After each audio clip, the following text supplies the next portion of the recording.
ایک سورہ فاتحہ 3 دفعہ سورہ توحید پڑھ کر تمام مومنین مومنات مرحومین، تمام علماء، تمام شہداء، بانیان مجلس کے مرحومین کو اپنے مرحومین، میرے مرحومین استاد سبت جعفر، شہید سردار شہید عارف حسینی کے روح کو پڑھ کر بخش. بسم اللہ الرحمن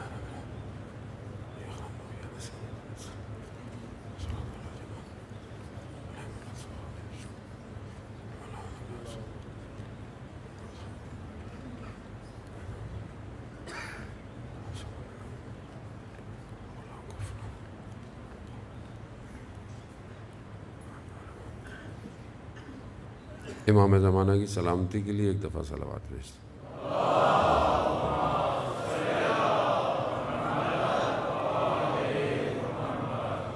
لا حول ولا قوة الا باللہ العلی العظیم. حسبنا اللہ ونعم الوکیل، نعم المولا ونعم النصیر. اعوذ باللہ من الشیطان الرجیم، بسم اللہ الرحمن الرحیم. الحمد للہ الذی یؤمن الخائفین وینجی الصالحین ویضع المستکبرین ویہلک ملوکا ویستخلف آخرین. والصلاة والسلام علی رسول ثقلین، محبوب رب المشرقین والمغربین، جد الحسن والحسین، نبینا سیدنا بالقاسم محمد.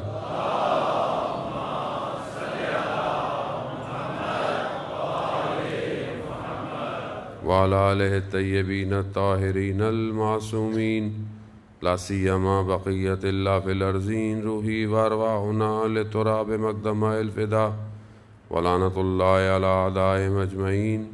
بسم اللہ الرحمن الرحیم. رب اشرح لی صدری ویسر لی امری واحلل عقدۃ من لسانی یفقہوا قولی.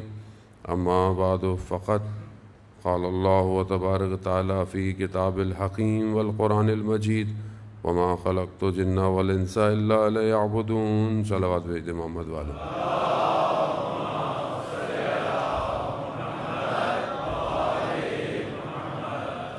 عزاداران سید الشہداء، ماہ محرم الحرام کے آخری چند ایام ہیں، اور یہ عزاداری اور یہ پرسہ اسی طرح خدا ہمیں بھی زندگی دے کے کرتے رہیں، اور آپ بھی اسی طرح سنتے رہیں. ذکر الہی ہے. یہی دنیا نہ سمجھ پائی کہ امام حسین کا ذکر کسی شخصیت کا ذکر نہیں ہے، بلکہ یہ ذکر الہی ہے، کیونکہ امام حسین نے شعار الہی کے لیے کربلا پہنچا تھے، اور شعار کو زندہ رکھنا ہمارے لیے ضروری ہے. ہم جب یہ علم نکالتے ہیں تو اصل میں یہ اسلام کی بقا کا علم ہے، نہ کہ کسی ایک گروہ یا فرقے کا علم. پروردگار قرآن میں ارشاد فرماتا ہے، الا بذکر اللہ تطمئن القلوب. آگاہ ہو جاؤ کہ اللہ ہی کا ذکر ہے جو دلوں کو اطمینان دیتا ہے. خوب ظاہر ہے اب یہ ذکر جو اللہ کا ہے یہ کیا ہے؟ چھٹے امام جعفر صادق علیہ السلام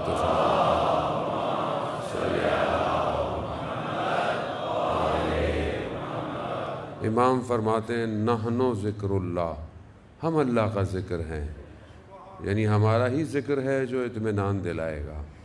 بات یہ ہے کہ یہ خالق کی وہ مخلوق ہے جو خالق سے سب سے زیادہ نزدیک ہے، اور راستہ یہی ہے خالق تک پہنچنے کا. اب اس کو جو چھوڑے گا وہ بھٹکتا رہے گا. وہ خدا محتاج نہیں ہے کسی کا. خدا قرآن میں کہتا ہے انتم الفقراء الی اللہ، تم سب محتاج ہو. خدا تو غنی ہے، لیکن خدا نے خود ایک نظام بنایا ہے دنیا کا، کائنات کا ایک نظام ہے. دنیا گھوم رہی ہے، اپنے گرد بھی گھومتی ہے، سورج کے گرد بھی گھومتی ہے. اب آپ بولیں گے کیوں گھومتی ہے، رک کیوں نہیں جاتی؟ وہ بھی اللہ کا نظام ہے. سورج جو ہے وہ مشرق سے نکلے گا، مغرب میں غروب ہو جائے گا، وہ بھی اللہ کا نظام ہے. خوب زمین جو ہے وہ بارش اوپر سے ہی ریسیو کرتی ہے، نیچے سے بارش نہیں ہو سکتی ہے. کیوں؟ خوب نظام الہی ہے. آپ نظام جو خدا بہتر جانتا ہے. خوب یہ خدا کا نظام ہے کہ اس نے اپنے بندوں کو بھیجا, اپنے منتخب بندوں کو بھیجا. کیوں؟ خوب انسان کی ہدایت کرے, کیونکہ خوب انسان خدا کی مخلوق ہے. خدا جانتا ہے کہ مجھے اپنی مخلوق کی ہدایت کیسے کرنی ہے. اب اس میں آپ ناراض ہوں, اس کو کیوں بھیجا, اس کو کیوں بھیجا, تو یہ میرے آپ کی ناراضگی کے لیے نہیں ہے. یا اگر میں نہیں مانتا خدا نہ خواستہ تو یہ میرا اپنا نقصان ہے. خدا نے تو اپنے بندوں کو بھیجا ہے اور وہ بھیجتا رہا ہے, اور ابھی بھی اس کا آخری نمائندہ ہمارے درمیان میں موجود ہے. خدا اپنے نمائندوں کے بغیر, اپنی حجت کے بغیر دنیا کو خالی نہیں رکھتا. حدیث بھی ہے, خود پیغمبر اکرم حضرت محمد مصطفیٰ صلی اللہ علیہ وآلہ صلی علی محمد. حدیث بھی ہے کہ اگر روئے زمین پر حجت خدا نہ رہے قیامت آ جائے گی. یعنی زمین میں طاقت نہیں ہے کہ وہ بغیر حجت کے قائم رہ سکے. یعنی زمین جو کھڑی ہوئی ہے یا گھوم رہی ہے یا رکی ہوئی ہے, یہ وہ کائنات پوری اس لیے ہے کہ روئے زمین پر حجت الہی ہے. سورج بھی اپنے حدود میں ہے, چاند ستارے بھی اپنے حدود میں ہیں. کیوں؟ کیونکہ حجت خدا قائم ہے. جب خدا اپنی حجت کو ہٹائے گا تبھی قیامت جو ہے وہ آئے گی.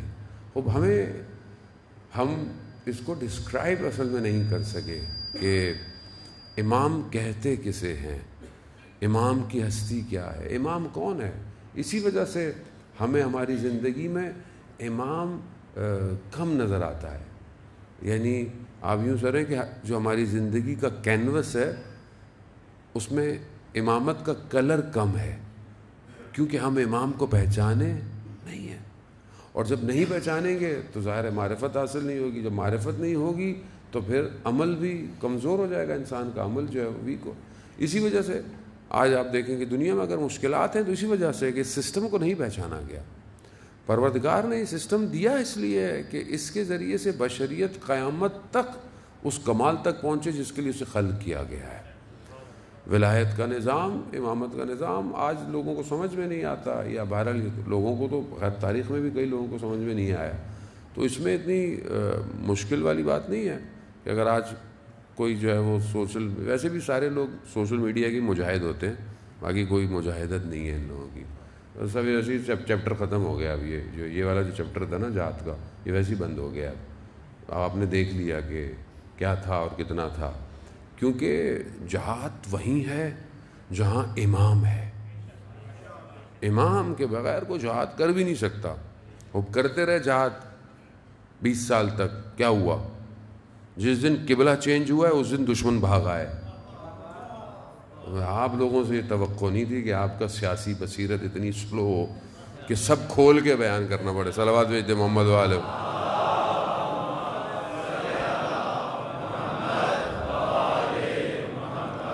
جانے محترم کو سمجھنے کی کوشش کریں آپ, کیونکہ اصل کانسیپٹ ہی نہیں ہے.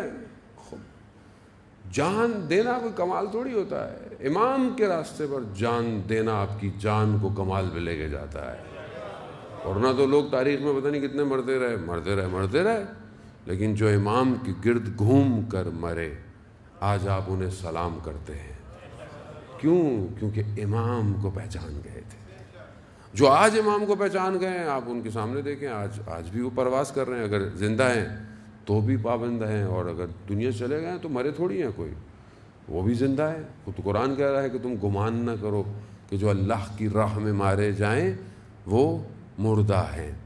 اصل امام کو پہچاننا ہے. ہماری بھی غلطیاں ہیں, ہمارے بھی قصور ہیں. ہم نے بھی لوگوں کو امامت صحیح طرح نہیں پڑھائی. ہم امام اگر سمجھا دیتے کہ امامت کی کتنی ضرورت ہے تو میرے خیال میں لوگ بھی اتنا ہی اس چیز کو سمجھتے.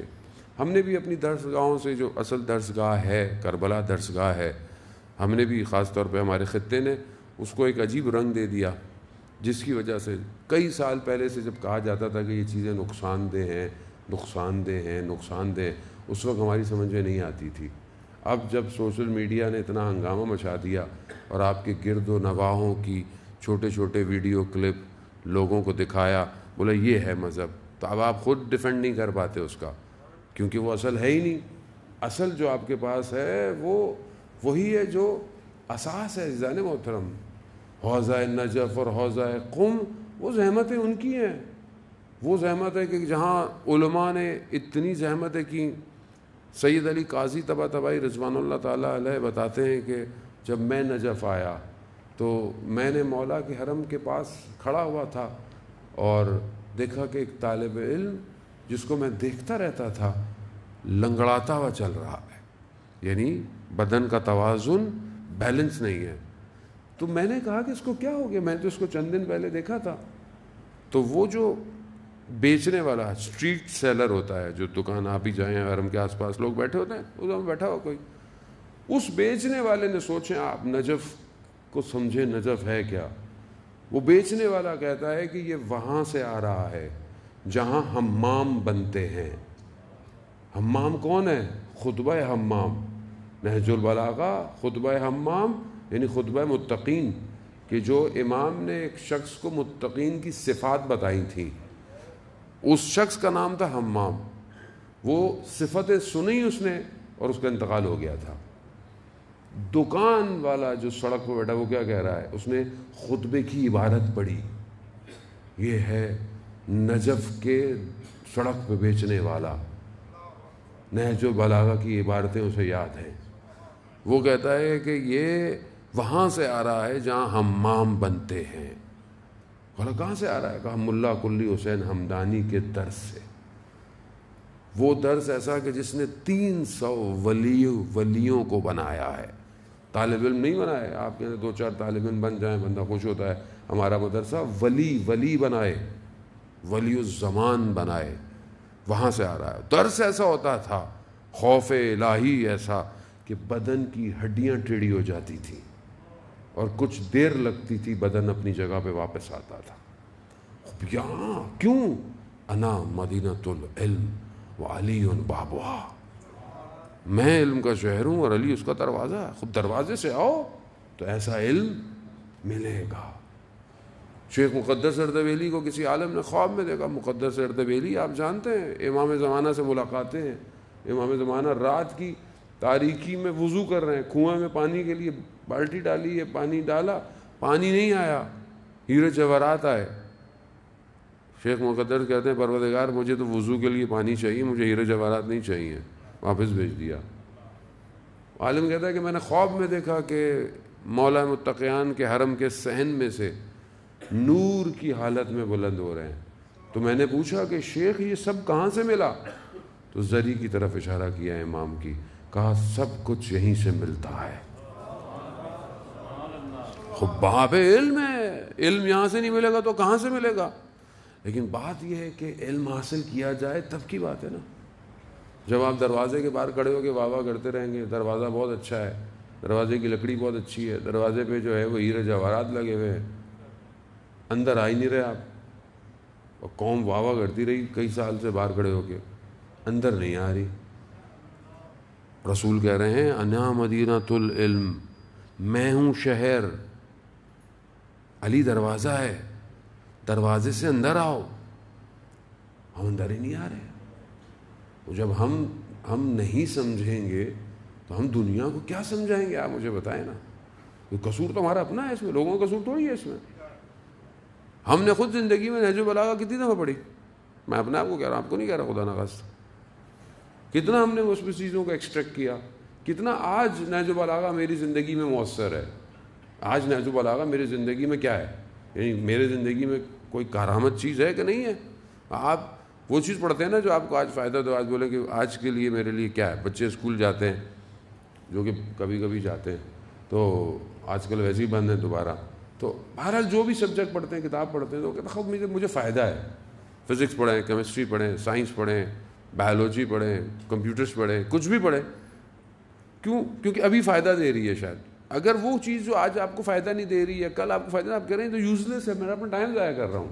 ایسی چیز پڑھنی نہیں چاہیے آدمی کو. خوب اب آج کی زندگی کے اندر نہج البلاغہ کا کیا کردار ہونا چاہیے میری زندگی میں؟ اب یہ کیسے پتہ چلے گا کہ آج کی زندگی میں نہج البلاغہ کیا کرو؟ نہج البلاغہ کھولیں گے تو پتہ چلے گا. کبھی والد نے نہیں کھولی تو بچہ کیا کھولے گا؟ آپ تو کہ بیٹا نہج البلاغہ پڑھو، کیسے پڑھے وہ؟ پہلی بات تو ہر کسی گھر میں نہج البلاغہ ہو، کسی نے تحفے میں دے دی ہو تو ایک الگ بات ہے، خود تو خریدی جاتی نہیں ہم سے، کون خریدے گا؟ اب یہ خود سوالیہ نشان ہے عزیزان محترم. پھر آپ بولتے ہیں جی بس سوشل میڈیا پہ ولایت کا ڈیفینڈ کرو. خدا آپ بھی زبانی مجاہد ہیں بس خالی. ولایت جب اندر اتر جائے تو پھر کسی کی مجال تھوڑی آپ کو کچھ کہتا رہے. مگر آپ نے حدیث نہیں سنی؟ حضرت عمار آ رہے تھے رسول خدا کی خدمت میں آئے، یا رسول اللہ میں آپ کے جانے کے بعد فتنے دیکھ رہا ہوں. حضرت عمار با بصیرت شخص تھے، گو کے بزرگ تھے، ایج بہت زیادہ تھی لیکن بصیرت بہت زیادہ تھی. کہا آپ کے جانے کے بعد میں فتنے دیکھ رہا ہوں. اور ایسے ہی تھا، رسول کے جانے کے بعد جو ہے وہ منافقت کے بادل مدینہ پہ چھا رہے تھے اور حضرت عمار پہلے سے دیکھ رہے ہیں. کہا یا رسول اللہ آپ کے جانے کے بعد میں کہاں جاؤں، کیا کروں؟ تو دیکھا ادھر سے حضرت علی ابن ابی طالب تشریف لا رہے ہیں. اللہم صلی علی محمد حضرت علی تشریف لا رہے ہیں. کہا عمار دنیا کے لوگ ایک وادی میں اور علی ایک وادی میں. دنیا کے لوگ ایک وادی، یعنی پوری دنیا مقابلے میں آ جائے تو بھی علی حق ہے.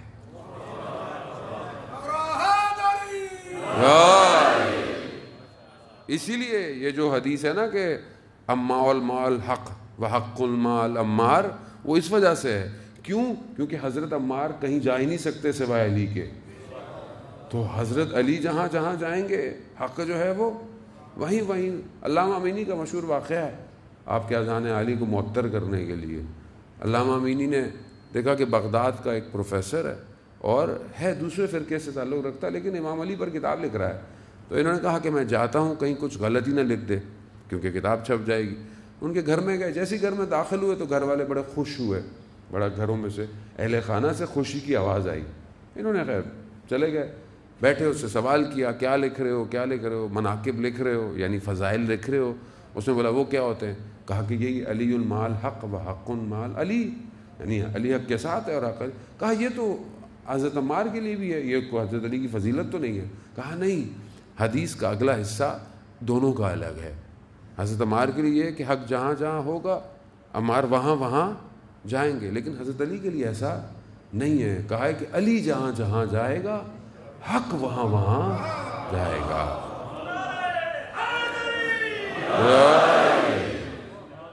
اب وہ استاد کھڑا ہو گیا، پروفیسر تو کھڑا ہو گیا. کہا کھڑے کیوں گئے؟ کہا آپ نے بات ایسی کر دی ہے تو کھڑا ہی ہونا پڑے گا. خیر جب علامہ امینی کو یقین ہو گیا کہ اب یہ صحیح لکھے گا تو اڑ گئے. تو کہا کہ جب میں آپ کے گھر آیا تھا تو آپ کے اہل خانہ سے نا خوشی کی آواز آئی، یعنی کچھ خوشی. کہا میری ایک بیٹی بیمار ہے اور جیسے جو ہمارے کوئی مولانا آتے ہیں تو وہ ایک دعا لکھ کے دیتے ہیں تو تھوڑی دیر تک وہ میری بیٹی ٹھیک ہو جاتی ہے. تو وہ بھی یہ سمجھے کہ شاید کوئی ہمارے مولانا آئے ہیں تو اسی وجہ سے. کہا کہ اگر میں کچھ لکھ کے دے دوں؟ تو کہا ہاں کوئی مسئلہ نہیں ہے. کہا میں نے جو ہے وہ لکھا کچھ اور دے دیا. کہا بعد میں مجھے خبر ملی کہ بچی بالکل ہی ٹھیک ہو گئی، بالکل ہی. تو مجھ سے پوچھا کسی نے کہ بھائی آپ نے کیا لکھ کے دیا تھا؟ کہا میں نے تو کچھ بھی نہیں لکھا، صرف علی لکھا تھا.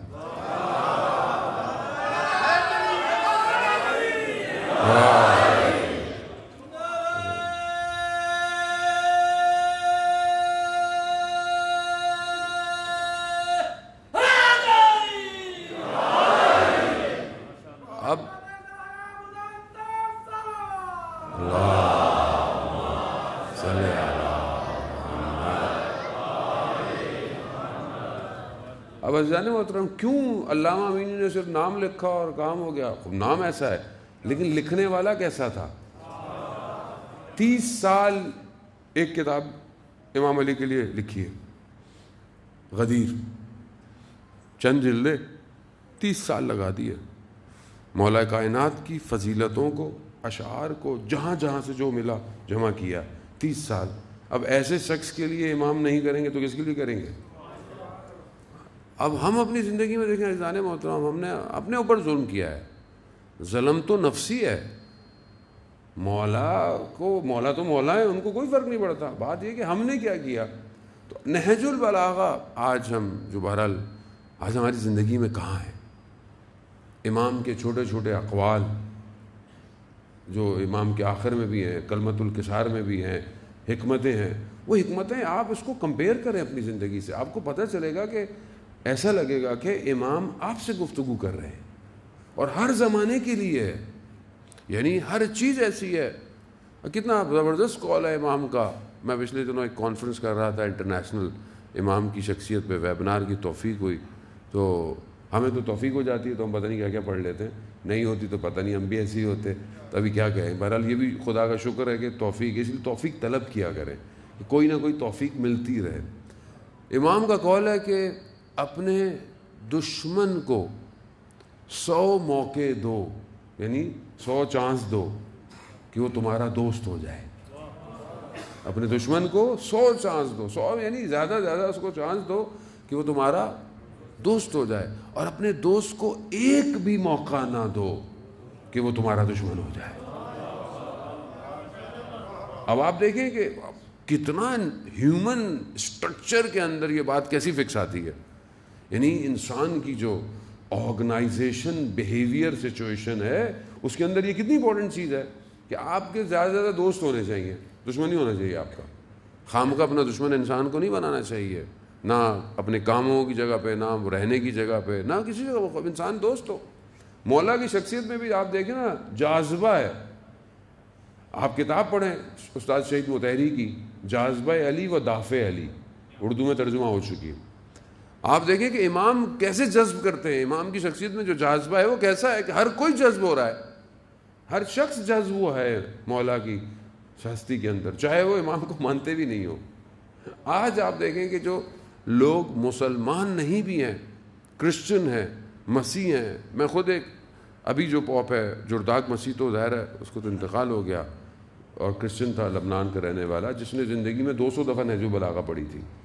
آپ خود سوچیں کہ جس کی بہت فیمس بک ہے وائس آف ہیومن جسٹس، اس کی کتاب ہے. ابھی بھی جو آج کے زمانے کا جرداق مسیح ہے، میں نے اس کے ساتھ ایک پروگرام کیا. یعنی اتنی ڈیپ سٹڈی نہج البلاغہ کے اوپر.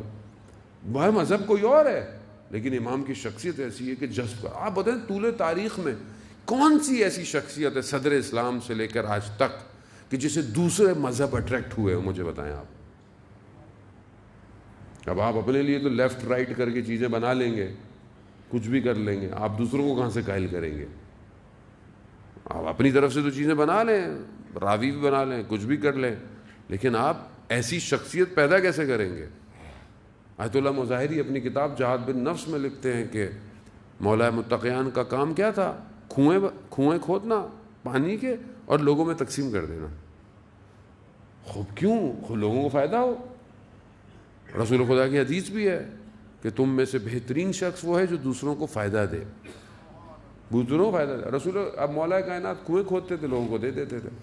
تو ایسے میں ایک دن کر رہے تھے تو اپنے مقداد ہے غالباً یا کمبر ہے، ان سے پوچھا کھانے میں کیا؟ سبزی ہے. بیٹھے دھونے والے سبزی کے لیے، جو کھانا لقمہ کھایا انہوں نے، اور کہا کہ تعجب ہوتا ہے اس لقمے کی خاطر لوگ حرام کام کرتے ہیں. یہ مولا ہے عزیزان محترم. ابن عباس کہتا ہے کہ میں داخل ہوا ایک جنگ میں، خیمے میں امام بیٹھے ہوئے ہیں اور امام اپنی نالین مبارک کو سی رہے ہیں. ابن عباس کہتا ہے کہ میں عرب کے بڑے بڑے سرداروں کو لے کر آیا ہوں آپ سے ملانے کے لیے، اور آپ بیٹھے ہوئے کیا کام کر رہے ہیں؟ امام نے اسی کو ہی اس کی طرف پھینکا، کہا کہ میرے نزدیک اس حکومت کی حیثیت اس نالین کے پچھلے حصے کی طرح ہے. علی کو حکومت نہیں چاہیے. علی کو کیا حکومت؟ حضرت علی نے، یہی تو وجہ تھی خلیفہ شام کے میدان دربار میں جب وہ ایک خاتون بھی گئی تھی جس کے جانوروں کو لے گیا تھا، اس نے کیا کہا تھا جا کر کہ جس دن وہ شخص زمین پہ سویا ہے دنیا کی عدالت بھی سو گئی. عدالت سو گئی. شخص ایسا ہے. جنگوں سے لوگ مال غنیمت لے کر آتے تھے، یہاں خون سے ٹپکی ہوئی تلوار آتی تھی گھر، اور بیوی پوچھتی تھی علی کیا لے کر آئے؟ کہا اللہ کی رضا. اللہ کی رضا لے کر آیا. اب یہ امام ہے عزیزان محترم، مگر یہ امام ہماری زندگی میں کہاں ہے؟ اور جب آپ کی زندگی میں نہیں ہے تو آپ دیکھیں، کسی شخصیت کو اگر آپ کو ڈسکرائب کرنا ہے نا، اس کی چیزوں کو بیان کریں لوگوں کو. آپ جب امام کی گفتگو بتائیں گے، لوگوں کو بیان کریں گے، تو لوگ خود میں امام سے محبت کریں گے. آپ اگر جب بتائیں گے ہی نہیں تو مجھے دیکھ کر تھوڑی وہ امام سے محبت کریں گے. آپ جب کالا امام علی بیان کریں گے کہ ابھی میں مجبور ہوں، بہرحال میں تیاری کچھ اور کر کے آیا تھا، یہ بہرحال میں کسی اور طرف، لیکن حالات ایسے ہیں تو مجھے بولنا پڑ رہا ہے. لیکن بہرحال میری ٹاپک وہی تھا کہ کربلا کے اندر جو مقابل والوں کی صفات تھیں، انشاءاللہ آخر میں اسی کو بیان کروں گا کہ وہ کون سی چیزیں ہیں کہ جو سامنے والوں میں تھیں جو آج ہمارے اندر نہیں ہونی چاہیے. آپ دیکھیں کہ علامہ تقی جعفری، یہ جتنے بڑے بڑے نام میں آپ کی خدمت میں دے رہا ہوں ہزاروں، یہ سب خاک نجف سے اٹھے ہوئے ہیں، اور انہی کی چیز آج دنیا کے اندر ہے. ہمارے پاس ہم نے کیا کیا ہے مولا کے لیے آج تک؟ علامہ تقی جعفری کے، جنہوں نے بہرحال شرح نہج البلاغہ جو کامل نہیں کر سکے، ان کا انتقال ہو گیا. وہ خود کہتے ہیں کہ میں برلن میں گیا کانفرنس کے اندر، جہاں پہ کانفرنس کیا تھی، انسان کی ویلیو کتنی ہے، انسان کی ویلیو، انسان کی ارزش، انسان کی قیمت کیا ہے. ہر کوئی بڑا بڑا لٹریچر اور ایک کانفرنس میں مقالہ لے کر اپنا لے کر ہوا. ہر کوئی، میری باری آئی، میں کھڑا ہوا، میں نے کہا انسان کی قیمت اس کی ہمت اور اس کا ارادہ ہے. اگر اس کا ہمت اور ارادہ 2 کمرے کا فلیٹ ہے تو اس کی قیمت ہی یہی ہے. اگر انسان کا ارادہ اور ہمت ایک گاڑی ہے تو اس کی قیمت یہی ہے. اگر آج کی زندگی میں دیکھیں کہ ایک جوان کا ہمت اور ارادہ کیا ہے، ایک موبائل لے لے تو اس کی قیمت ہی یہی ہے بھائی، اس سے بڑھ کر یہ نہیں ہے. خدا نہ خواستہ اگر ایک جوان کا ہمت اور ارادہ تنہائی میں گناہ کرنا ہے تو اس کی قیمت یہی ہے. اپنی قیمت کو پہچانے. کہا میں نے جب یہ بتایا تو میں نیچے آ گیا، لوگ کھڑے ہو گئے، لوگوں نے تالیاں بجائیں کہ کیا بات کی آپ نے، یعنی ایک انسان کی قیمت کو 1-2 لفظوں میں آپ نے بیان کر دیا، اور حقیقت یہی ہے. تو کہتے میں دوبارہ گیا اسٹیج پہ، میں نے کہا کہ یہ میرا کال نہیں ہے، یہ 1400 سال پہلے رسول کے وصی کا کال ہے.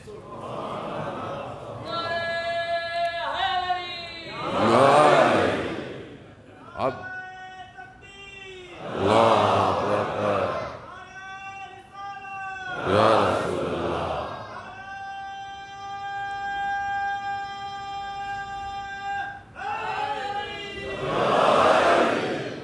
اب یہ عشق اور محبت کا بہرحال معاملہ ہے کہ بہرحال پہلی صفت محبت ہے، عشق ہے، بہرحال پھر انسان معرفت کے دائرے کے اندر داخل ہوتا ہے، اور پھر وہ اب بات یہ کہ یہ چیز دیکھیں امام نے اس وقت کہا لیکن آج بھی صدق کرتی ہے. امام کا مشہور قول ہے کہ انسان اپنی زبان کے پیچھے پوشیدہ ہے.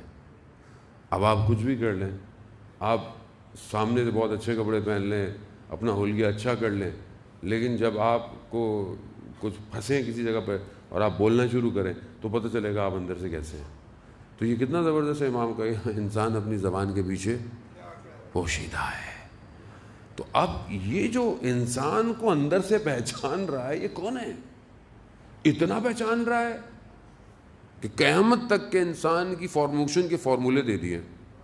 اس لیے شہید مطہری نے جو کتاب لکھی ہے انسان کامل مولا متقیان کے لیے، آپ پڑھیں، جوانوں کو میں کہہ رہا ہوں، بہرحال بزرگ تو ماشاءاللہ پڑھے لکھے ہیں، خوب یہ کتابیں پڑھیں. جب آپ کچھ لٹریچر ہی نہیں پڑھیں گے تو آپ کیسے ڈیفینڈ کریں گے ہر چیز کو؟ اور آہستہ آہستہ آہستہ آہستہ ویسی دنیا کی پڑھائیاں تو بربادی کی طرف لے کے جانی، مطلب ویسے نہیں اوور آل، لیکن آہستہ آہستہ جو گرے لائن ہوتی ہے نا ہر چیز کے اندر، وہ انسان کو برباد کرتی ہے. آج جو ویسٹرن فلاسفی ہے یا ویسٹرن لائف سٹائل ہے کہ جو آہستہ آہستہ ہمارے اندر پہلے یونیورسٹیوں کے ذریعے سے، ایجوکیشن کے ذریعے سے، پھر اس کے بعد ہمارے لیے ویسٹ کو ہی جنت دکھا دینا. یہ ہر آدمی کہتا ہے میں بھی باہر چلا جاؤں، میں بھی باہر چلا جاؤں، میرا بچہ بھی باہر چلا جائے، وہ وہیں سے پڑھ لے. ایون ہمارے سارے حکمرانوں کے بچے باہر پڑھتے ہیں، تو آج تک وہ حکمران جو اپنے ملک میں یونیورسٹیاں صحیح نہیں بنا سکے، وہ ملک کو کیسے چلائیں گے؟ آپ کا ہر بڑا آدمی کی توقع یہ ہوتی ہے اس کا بیٹا فلانے ملک میں پڑھے، اس کا بیٹا، وہ آپ نے کیوں نہیں بنائی یونیورسٹیاں ایسی؟ یا اگر بنائی تھیں تو ان کو اس قابل کیوں نہیں کیا؟ تو آپ جو پڑھنے جا رہے ہیں، وہ جو آپ پڑھ رہے ہیں، وہ آپ کو کیا پڑھا رہے ہیں؟ سنت رسول تھوڑی پڑھائیں گے آپ کو. وہ آپ بولیں گے خوب ہم تو میتھس اور فزکس اور اسپیس پڑھنے جا رہے ہیں تو بھائی بات اسپیس کی نہیں ہوتی ہے، بات کردار کی ہوتی ہے، پڑھا کون رہا ہے. جن کے مولا کا، حالانکہ یہ بھی مولا کا قول ہے کہ جو تمہیں اچھا جہاں سے ملے لے لو، علم منع نہیں ہے، علم کہیں سے بھی لے لو، چاہے وہ ویسٹ میں ہو چاہے وہ ایسٹ میں ہو. لیکن بات یہ ہے کہ وہ جو انسان اس ماحول میں جائے گا رہے گا، وہ وہاں سے کیا آئے گا؟ اگر اچھا پڑھ بھی لیا تو اس کا اخلاق کیا ہوگا، اس کا کردار کیا ہوگا؟ وہ آ کے آپ کو کیا کرے گا یہاں پہ؟ وہ تو یہی بولے گا کہ وہ کیسے سمجھے گا آپ کے ملک کی مشکلات کو. وہ حکمراں یا وہ حکمراں کی اولادیں کہ جنہوں نے کبھی سڑکوں اور گلیوں میں سائیکل رکشوں پہ کبھی چلے نہ ہوں، کبھی عام بس کے اندر بیٹھے نہ ہوں، تو انہیں کیا پتا ٹریفک جیم کیسے کہتے ہیں، انہیں کیا پتا سگنل کیسے کہتے ہیں، انہیں کیا پتا؟ وہ تو پروٹوکول میں چلتی ساری طرف زندگی، چاہے وہ کوئی بھی ہو. تو وہ آدمی آپ کا حکمراں بنتا ہے، وہ آپ کی مشکلات حل کرے گا، وہ تو اپنی مشکل حل نہیں کر سکتا. آپ خود، آپ کے اندر یہ ایبلٹی ہونی چاہیے تھی، آپ کے اپنے انسٹیٹیوشن اتنے مضبوط اور محکم ہونے چاہیے کہ لوگ پڑھنے آئیں آپ کے پاس، دنیا آپ کے پاس پڑھو. کمی ہے کسی چیز کی آپ کے؟ آپ ہی کے پروفیسر، ہم ہی بیٹھے ہوئے سلیکون ویلی کے اندر، ہم ہی بیٹھے ہوئے گوگل کے اندر، ہم ہی بیٹھے ہوئے ناسا کے اندر، ہم بیٹھے ہوئے دوسروں کو ہم نے آسمانوں پہ پہنچا دیا. ہم نے خود کیا کیا؟ ہم نے لوگوں کو اپنے پورے وجود لیبر دیا ہے دنیا کو. آپ چاہے مڈل ایسٹ دیکھ لیں، آپ ریگستان کو کیا بنا دیا ہم نے، اور اپنا کیا حال کیا ہوا ہم نے. تو کون سوچے گا یہ؟ لیکن کیونکہ جب میرے پاس موقع ملتا ہے، بھائی میری تو یہی زندگی ہے، میں تو انجوائے کر لوں. تو ایسے تو پھر پیٹریٹزم نہیں ہوتا، ایسے تو لوگ ملک کے وفادار نہیں ہوتے. عزیزان محترم، ملک کا وفادار تو وہی ہوتا ہے جو اپنے ملک کے لیے اپنی جان کو دیتا ہے. پہلی شرط اسلام ہے، مسلمان ہیں آپ. تو یہ ہم جب اپنے مکتب سے ہی وفادار نہیں ہے تو دوسروں کیا وفاداری کریں گے؟ تو ان کو سمجھیں، یہ ففتھ پلر پینیٹریشن ہوتی ہے. میں بہت زیادہ بول بھی نہیں سکتا البتہ ان ساری باتوں پہ، لیکن آپ خود سمجھنے کی کوشش کریں کہ یہ کون اس پورے دھاروں کو صحیح کرے گا؟ کوئی تو صحیح کرے گا. تو جب آپ اپنی اصل تعلیمات سے دور ہوں گے نا تو آپ کو کچھ نظر نہیں آنا. پھر جب آپ قرآن و نہج بلاغہ سے دور ہوں گے تو آپ کو سب اچھا ہی لگ رہا ہوگا، باقی یہ ساری چیزیں تو آپ کو عجیب ہی لگیں گی. مولانا پتہ نہیں کیا سنانے چلاتے رہتے ہیں روزے میں. تو سمجھے ان ریجنوں کو. بہرحال کربلا ہر دنیا کے لیے، ہر زمانے کے لیے اپنے اندر درس رکھتی ہے. کربلا کے اندر جو ایک اور جو سامنے والوں کے اندر ایک رذائل پائے جاتے تھے وہ منافقت ہے. یعنی انسان ظاہر میں کچھ اور ہوتا ہے اور باطن میں کچھ اور ہوتا ہے. اب یہ جو ظاہر ہے یہ دیکھنے میں ہے. حضرت علی علیہ السلام نے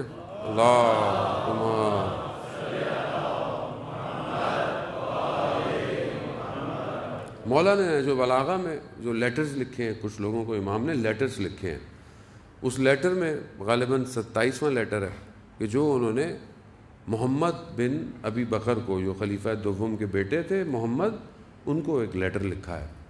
اس لیٹر کے اندر انہوں نے لکھا، شروع کی عبارت بس آپ کی خدمت میں، کہ مجھے رسول خدا نے فرمایا کہ علی انا اخاف ہو، مجھے خوف ہے. مجھے خوف مشرکوں سے نہیں ہے، مجھے خوف مومنوں سے نہیں ہے. رسول خدا کہہ رہے ہیں کیونکہ مومن تو اپنی بات پہ تعہد رکھتا ہے، عہد رکھتا ہے، اور مشرک اپنے مشرک ہونے کی وجہ سے ختم ہو جائے گا. مجھے خوف ہے تو منافق سے ہے. وہ منافق جو ظاہر میں کچھ اور ہے، باطن میں کچھ اور ہے. اسلام کو جو ضربہ لگا ہے وہ منافقت سے لگا ہے، اس لیے سورہ منافقون جو ہے وہ آئی. اب اسلام کے اندر شروع سے لے کر آج سے بہت سے لوگ اسلام کا لبادہ اوڑھ کر اسلام میں آ گئے، کیونکہ آپشن نہیں نظر آ رہا تھا تو انہوں نے کہا کوئی اندر سے ہی کام خراب کریں گے، یا بہرحال جو بھی کر لے، لیکن اندر سے کچھ اور تھے. اور اسلام بھرا پڑا ہے. یہ قرآن کی آیتیں کہتی ہیں تمہارے پاس آتے ہیں تو کچھ اور کہتے ہیں، دوسروں کی طرف جاتے ہیں تو کچھ اور کہتے ہیں، اور پھر کہتے ہیں کہ ہم تو فساد نہیں کرتے، ہم تو روح زمین پر فساد نہیں کرتے. عبداللہ شخص تھا ایک جگہ، یہ کہیں سے کسی جنگ سے غالباً کہیں سے آ رہے تھے، مہاجر و انصار آپ جانتے ہیں. کسی جگہ پر پانی میں لڑائی ہوئی اور ایک شخص نے، مہاجر نے جو ہے وہ تھپڑ مار دیا انصار کو، اور ایک شخص جو عبداللہ تھا وہ چھپا ہوا تھا ہمیشہ. وہ سب وہ مسلمان ہوا ہی منافقت کی طرح تھا کہ کبھی مجھے اس نے وہاں کہا کہ میں مدینہ جا کر جو ہے وہ ان سب کو باہر نکلوا دوں گا. یہ اس کے جملے تھے. تو ایک چھوٹا بچہ ہے زید بن ارقم، 7-8 سال کا. اس نے جب یہ سنا تو بھاگتا ہوا رسول خدا کی پاس آیا کہ یا رسول اللہ ایسا ایسا، اس نے بہت اہانت بھی کی، اس نے یہ بھی کہا، اس نے یہ بولا ہے. تو رسول خدا جیسے ہی پہنچے تو بہت زیادہ یہ آپس میں لڑنے ہی والے تھے، حالات ایسے ہوئے تھے. رسول خدا گئے تو رسول خدا نے کہا کیا ہے؟ تو اس نے کہا کہ آپ ایک بڑے آدمی کی بات نہیں اور ایک چھوٹے بچے کی بات مان رہے ہیں. رسول خدا نے دیکھا کہ حالات ابھی بہت زیادہ خراب ہوں، خاموشی کا کرو، سب چھوڑو اور سفر شروع کرو. یہ بچہ آیا اور یہ بچہ جا کر اپنے گھر میں بند ہو کے بیٹھ گیا کہ میں نے جھوٹ نہیں بولا تھا، میں نے سچ بولا تھا. قرآن کی آیات نازل ہو گئی کہ جو اس شخص نے کہا ہے وہ کہا، اور بچے نے جھوٹ نہیں کہا. رسول خدا نے اس بچے کو بلایا، کہا کہ دیکھیں کیا بات ہے، خدا جس کی تصدیق کر دے، خدا تصدیق کر رہا ہے اس بچے کی کہ تم نے صحیح کہا، وہ منافق ہے. اب یہ منافقت بڑھتی رہی. کئی جگہ پر انہوں نے پلان بنائے کہ رسول خدا کو مار دیا جائے، لیکن قرآن کی آیت نازل ہو جاتی تھی، رسول خدا کو پتہ چل جاتا تھا کہ، لیکن رسول خدا نے بہرحال اسلام مصلحت اور بچاتے رہے. یہ منافقت خود رسول خدا کی حدیث میں سے بتا آپ کی خدمت میں کہ دیکھیں ہم بھی جا رہے، ہم اپنے آپ کو یہ نہ سوچیں کہ ہمیں یا ہمارے آس پاس یہ چیزیں مشکلات نہیں ہو سکتی. ہم خود گرفتار ہیں بہت ساری چیزوں میں. دیکھیں منافقت جو ہے وہ صرف عقیدے کی نہیں ہے، منافقت اخلاقی بھی ہے، منافقت اجتماعی بھی ہے. کہیں نہ کہیں منافقت پائی جاتی ہے. بعض اوقات میں اپنے مسجد میں بہت اچھا ہوں، لیکن ہو سکتا ہے میں اپنے گھر میں اچھا نہیں ہوں. میں اپنے سامنے بہن بھائیوں سے اچھا ملتا ہوں، پیچھے جا کے میں اپنے بہن بھائیوں کی برائیاں کر رہا ہوں. ہو سکتا ہے یعنی جس طرح وہ میں ان کو سمجھتا ہوں بیہیو ان سے ویسا سامنے نہیں کر رہا، پیچھے کر رہا ہوں. یہاں بیٹھے ایک دوسرے سے ایک پیار محبت اور یہ، وہ پیچھے گئے تو یہ چیز معاشرے کو بریک کرتی ہے، یہ چیز اخلاق کو تباہ کرتی ہے، برباد کر دیتی ہے. اب یہ منافقت کے لیے رسول خدا فرماتے ہیں کہ 3 چیزیں ہوتی ہیں منافق کے اندر. پہلی چیز کیا ہے؟ پہلی چیز کیا ہے کہ یہ اپنے عہد و پیما پر قائم نہیں رہتا. یہ جو وعدہ کرتا ہے یہ وعدہ خلافی کرتا ہے. یہ منافقت کی پہلی شرط ہے. یعنی اس کے اندر جو پہلی چیز پائی، خدا نہ خواستہ ہم اپنی زندگی میں دیکھیں اگر ہم نے کسی سے وعدہ کیا ہے کہ ہم اس کو پورا کرتے ہیں. کسی سے اگر ہم نے وعدہ کرتے، آج کل تو دور اتنا فاسٹ ہو گیا ہے. آج تو انسان بولتا ہے ہاں بس میں پہنچ رہا ہوں، میں اتنے بجے آ جاؤں گا. وہ اگر کوئی پہنچ بھی جائے تو یہ دوسرا والا پہنچ ہی رہا ہوتا ہے، اور ویسے بھی آپ کو پتہ ہی نہیں چلتا. اب آپ گھر کا فون تو کوئی یوز ہی نہیں کرتا، لوگ موبائل یوز کرتے ہیں. اب آپ کو کیا پتا گھر میں بیٹھا ہوا ہے کہ رستے میں ہے، بس میں یہاں، بس میں ٹریفک میں پھنسا ہوا، بس میں. پہلی بات ہے کہ ہم آج کل معاملات کو اتنا زندگی میں خود ظاہر ہے میں ایسی دنیا میں رہتا ہوں، مارس پہ تو رہتا نہیں، مجھے ہی پتہ ہے ہم سنجیدہ نہیں لیتے. ہم کسی سے کوئی کمٹمنٹ کرتے ہیں نا، سنجیدہ نہیں ہے. ہاں ٹھیک ہے بس ہو جائے گا کر لیں گے. مجھے یاد ہے جب یہ موبائل اتنے عام نہیں ہوتے تھے، جب ہم کالج یونیورسٹی میں پڑھا کرتے تھے، آپ یقین کریں ایک ہفتے بعد کی بھی جو دوست کمٹمنٹ کرتے تھے نا، اور اس ایک ہفتے بعد ایگزیکٹ ٹائم پر پہنچے ہوتے تھے بغیر کال کے. یہاں تو 1 منٹ پہلے پوچھتے مولانا آ رہے ہیں کیا؟ تو بھائی آ رہے ہیں، پوسٹر چھپا ہوا ہے بھائی، کیا ہو گیا، متر چکے. 1 منٹ پہلے بھی پبلک پوچھتی ہے، سب ٹائم دیکھتی ہے، اس کے بعد پوچھتی ہے مولانا زیب ممبر کتنے بجے ہوں گے؟ بھائی ہو جائیں گے، آپ اتنا سب کچھ کیا ہوا ہے. نہیں مولانا خود بتائیں ہمیں کیوں انسرٹنٹی. ہم ایک ایسی دنیا میں رہ رہے ہیں جس میں انسرٹن ہے ہر چیز. وعدہ تو رہا ہی نہیں نا، وعدہ تو ہے ہی نہیں. وعدہ کیا ہے؟ انسان عہد تو کر ہی نہیں رہا کوئی. یہاں گھر کے اندر عہد کوئی نہیں کرتا، کوئی عہد نہیں رہا، کسی چیز پر عہد و پیما رہا ہی نہیں ہے.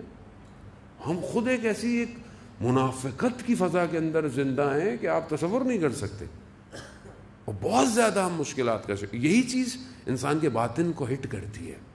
جب انسان کا باطن مشکل میں آ جائے تو پھر آپ کیسے آگے کی طرف بڑھیں گے؟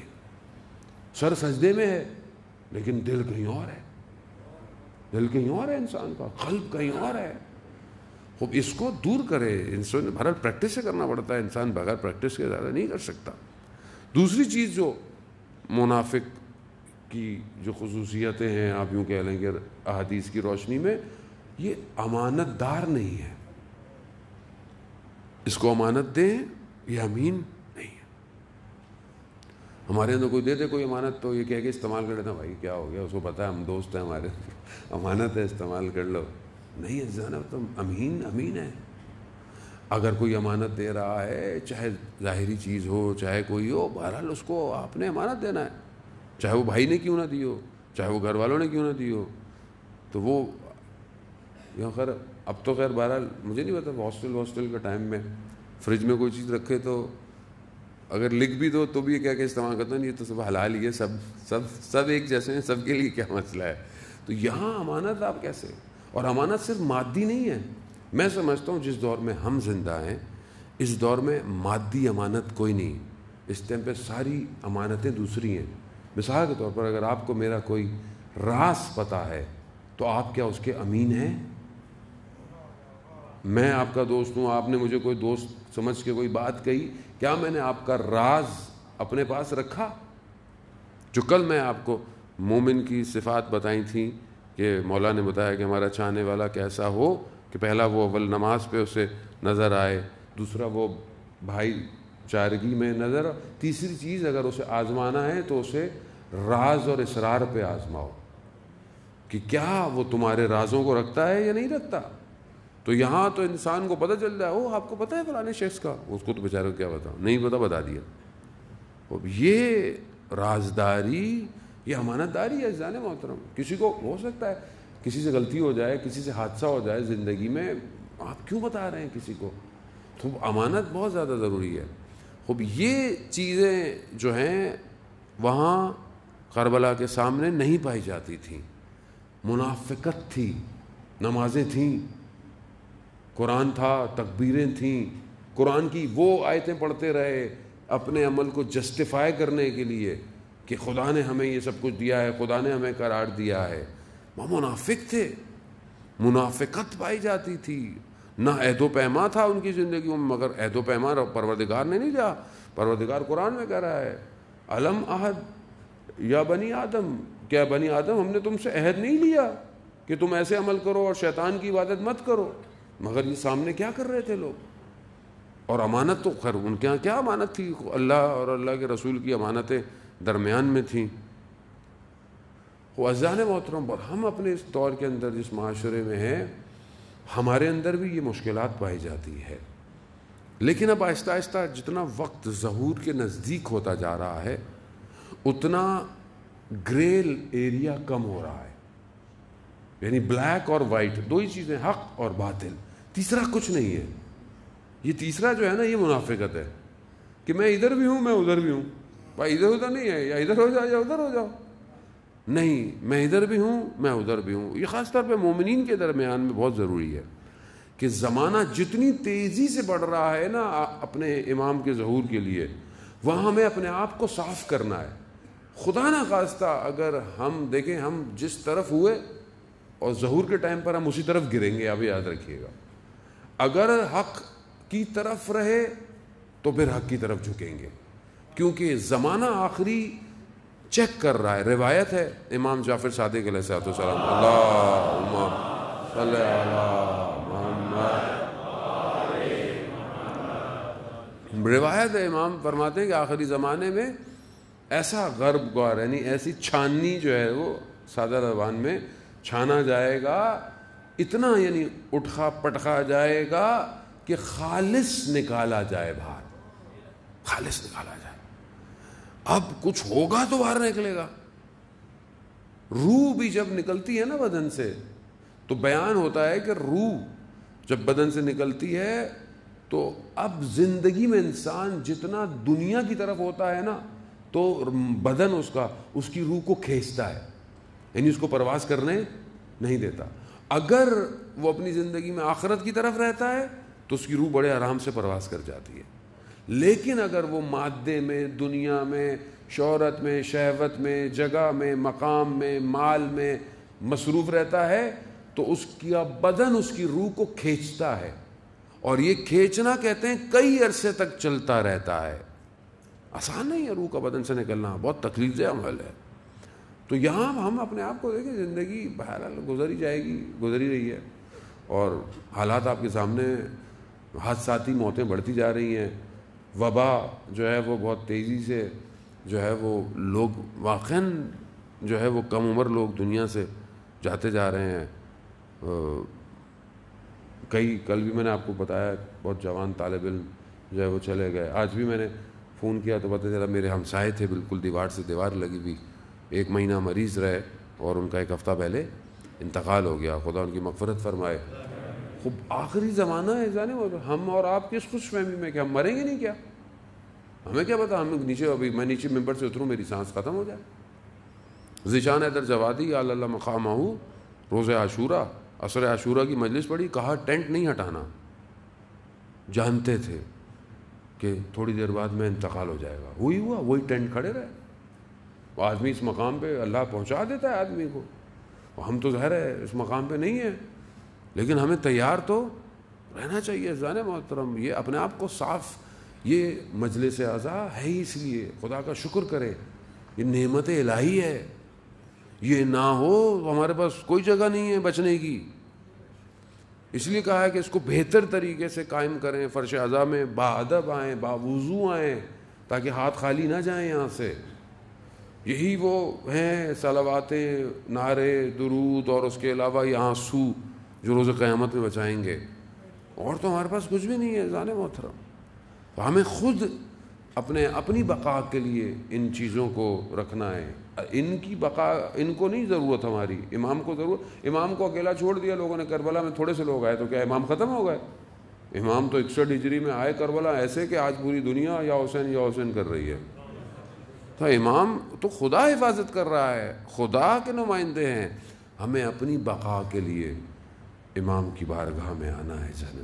جوان ہے, اپنی جوانی کی قدر کرے, یہ پھر نہیں آئے گی. ایک جوان کربلا میں بھی آیا, اور ایسا آیا کہ رستے میں ایک مقام پر جب امام کی آنکھ لگی اور امام بیدار ہوئے, امام نے کہا انا للہ و انا الیہ راجعون. اس جوان نے پوچھا, بابا یہ کلمہ کیوں آپ کی زبان پہ جاری ہوا؟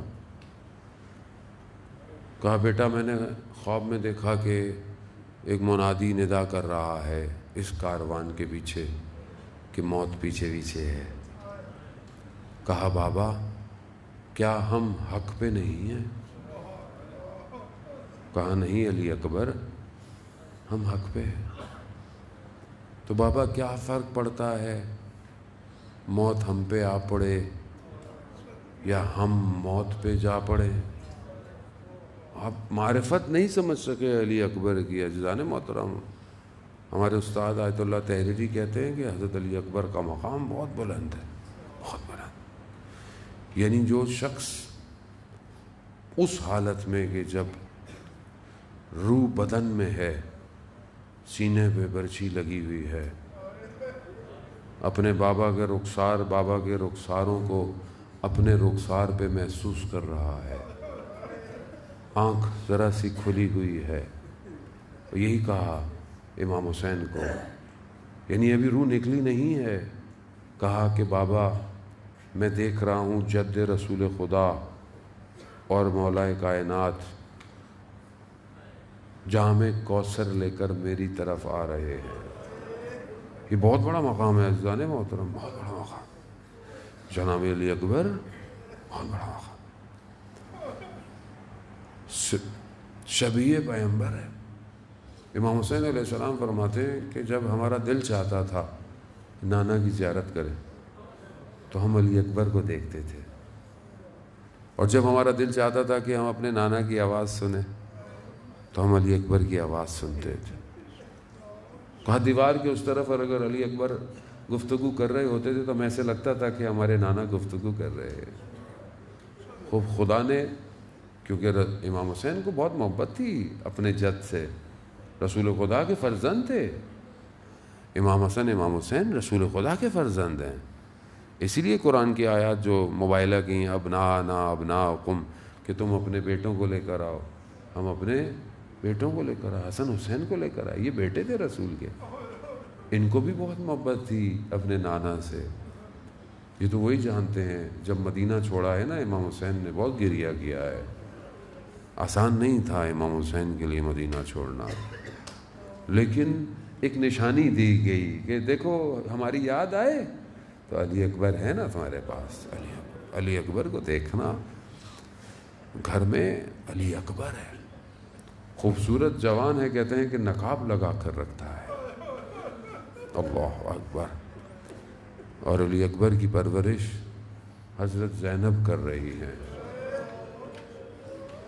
بہت قیمتی ہے یہ جوان اہل بیت کا، ہم اس کو لفظوں میں بیان نہیں کر سکتے۔ جب بھی اس راستے پہ مدینہ سے کربلا، جب بھی اہل حرم کو کوئی پریشانی ہوتی تھی تو حضرت علی اکبر کو بھیجا جاتا تھا۔ کیوں؟ کیونکہ اہل حرم علی اکبر کی بات مان جاتے تھے، اللہ اکبر۔ مگر کربلا کے ہر پھول کو کربلا میں سمٹنا تھا۔ یہ جوان بھی اپنی اذان سے روز عاشورہ کی صبح کر رہا ہے۔ آج بھی کتنے جوان علی اکبر کی اذان دیتے ہیں نا روز عاشورہ، اللہ اکبر۔ آخری اذان ہے یہ علی اکبر، آخری۔ امام حسین بھی آخری دفعہ اپنے بیٹے کی اذان سن رہے ہو۔ ہاں، امام صادق علیہ السلام فرماتے ہیں کہ جوان یعنی بیٹا، روبرو خوبرو جوان جو ہوتا ہے، یہ بہترین لذتوں میں سے ایک لذت ہے باپ کے لیے، کہ اس کا بیٹا جوان ہو اور کامیاب ہو جائے۔ یعنی یہ باپ کے لیے بہترین لذت ہے۔ یہ خدا آپ کے جوانوں کی حفاظت کرے، کو سلامت رکھے۔ لیکن امام فرماتے ہیں کہ سب سے سخت ترین اور مصیبت اور مشکل ترین جو مصیبت ہے نا، وہ یہ ہے کہ جوان آپ کے سامنے کامیاب ہو اور مر جائے، مر جائے، اللہ اکبر۔ عالم دین کہتے ہیں میں کربلا میں تھا، میں نے دیکھا ایک شخص ذریعے امام حسین سے چپکتا تھا اور کہتا تھا کہ مجھے بیٹا دے، مجھے بیٹا دے، اور جب مجھے بیٹا ملے تو وہ جوان ہو، اور پھر جوان ہو اس کے بعد مر جائے۔ کہا میں تعجب کرتا تھا یہ کیسی دعا مانگتا ہے۔ ایک دن مجھے پتہ چلا اس کا بیٹا ہوا، پھر دیکھا بڑا ہو رہا ہے، پھر ایک دن بازار میں مجھے آواز آئی اس کا بیٹا مر گیا۔ میں بہت تیزی سے پہنچا، میں نے جا کے دیکھوں کہ ہے کیا۔ دیکھا تو وہ اپنے بیٹے کے جنازے پہ گرا پڑا ہے اور کہہ رہا ہے کہ مولا میں دیکھنا چاہتا تھا کہ جب جوان مرتا ہے تو آدمی کھڑا کیسے ہوتا ہے، میرے تو گھٹنوں میں جان نہیں ہے، اللہ۔ ہاں زیادہ نا آسان نہیں ہے جوان۔ جب حضرت حر کا بیٹا جنگ میں شہید ہوا تو اس سے پہلے کہ حضرت حر پہنچتے امام حسین پہنچ گئے اور کہا کہ حر تم کیا کر رہے ہو؟ کہا مولا، کہا شریعت میں، اللہ، امام شریعت کا پاسدار ہے، کہا شریعت میں باپ کے لیے جنازہ اٹھانا مکروہ ہے۔ اب میں کیا کہوں حضرت حر، آپ ہوتے جب ایک بیٹا گرا ہے، اللہ اکبر۔ عزاداران محترم، حضرت علی اکبر نے اجازت لی، علی کا پوتا ہے، عباس کا شاگرد ہے، گئے، لڑی جنگ، بہت دشمنوں کو جہنم واصل کیا، اور پھر درمیان جنگ میں پلٹے۔ کہا بابا یہ لباس کی شدت یعنی گرمی، لوہے کا لباس ہے، اور پیاس کی شدت مارے دیتی ہے۔ اگر بابا تھوڑا سا پانی مل جاتا نا تو میں بتاتا کہ جنگ کسے کہتے ہیں، مگر آپ اپنے دل پہ ہاتھ رکھ کے اس بات کی گواہی دیں۔ حضرت علی اکبر کو پتہ نہیں تھا کہ پانی نہیں ہے، پھر کیوں آئے؟ اللہ۔ علماء کہتے ہیں باپ بیٹے کی محبت ایسی تھی کہ جو چھوڑ نہیں رہی تھی، بہرحال آپ کے بھی جوان بیٹے ہوں گے، آپ اس محبت کو مجھے نہیں پتا کیسے دیکھتے ہیں، باپ بیٹے کی محبت، اور وہ بھی امام حسین اور حضرت علی اکبر کی محبت۔ بعض مقاتل کہتے ہیں کہ امام حسین نے اپنی زبان کو، امام حسین کی زبان حضرت علی اکبر کی زبان میں نا، امام حسین نے اپنی زبان کو رکھا اور حضرت علی اکبر نے چیخ ماری، کہا بابا آپ کی زبان تو میری زبان سے بھی زیادہ، اب یہ تو خدا جانتا ہے، پانی تو چند دن سے بند تھا، یہ سیدہ کا بیٹا کب سے پیاسا تھا، یہ تو خدا جانتا ہے کہ حسین کب سے پیاسا ہے۔ اللہ اکبر۔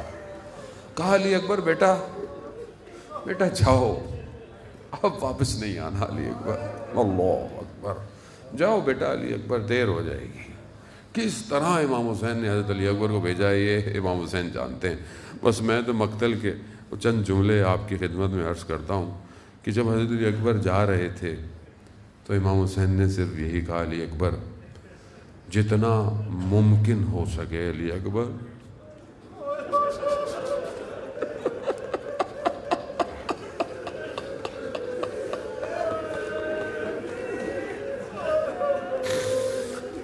آئے غربت ہے امام حسین، علی اکبر جتنا ممکن ہو سکے مڑ مڑ کے مجھے دیکھتے جانا ہے۔ آزاداران محترم علی اکبر گئے، آپ مصاحب سنتے رہتے ہیں، بس آخری جملے آپ سے التماس دعا، حضرت علی اکبر گئے، بہرحال دشمن لڑ نہیں پایا، دشمن نے پیچھے سے وار کیا، ایک نیزہ لگا، علی اکبر گرے، اپنی سواری پر گر گئے، ہاتھ کہتے ہیں کہ سواری پر تھے لیکن نہ جانے تیر یا سواری کو لگا یا کچھ ایسا ہوا کہ جو سواری تھی وہ راستہ بھول گئی، وہ دشمن کی طرف چلی گئی۔ اب مقتل کہتا ہے کہ جس کے پاس تلواریں تھیں، جس کے پاس جو تھا، اربن اربا، یعنی ٹکڑے ٹکڑے کر دیا علی اکبر کو۔ اب علی اکبر جب زمین پر آئے ہیں تو علی اکبر نے اپنے بابا سے مدد نہیں مانگی ہے، کہا میرا سلام ہو بابا، بس یہ کہنا تھا۔ اب کہتے ہیں کہ نہ جانے کس طرح امام حسین اپنے بچے کے جنازے پر، اس بدن پر پہنچے ہیں، کہتے ہیں کہ دو زانو اپنے ہو کر خاک کربلا پر حسین بیٹھ گیا، سر علی اکبر کا اٹھایا، کہا ولدی ولدی ولدی، اے میرے بیٹے علی اکبر، اے میرے بیٹے علی اکبر۔ آزاداران محترم، نہ جانے کس طرح وہ ٹوٹا ہوا نیزہ نکلا ہوگا، حضرت اسماعیل حضرت ابراہیم بھی دیکھتے ہوں گے کہ ہمیں تو آنکھوں میں پٹیاں تھی، ہمارے ساتھ کیا ہوا؟ آؤ کربلا میں دیکھو، نہ حسین کے آنکھوں پہ پٹیاں، نہ علی اکبر کے ہاتھوں میں رسیاں ہے، نہ جانے یہ برچی کیسے نکل رہی ہے۔ رخسار کو رخسار پر رکھا، علی اکبر چلے گئے۔ اے علی اکبر تیرے بعد دنیا با فنا ہو، حسین سے جنازہ نہ اٹھا، بنی ہاشم آؤ، علی اکبر کو اٹھاؤ۔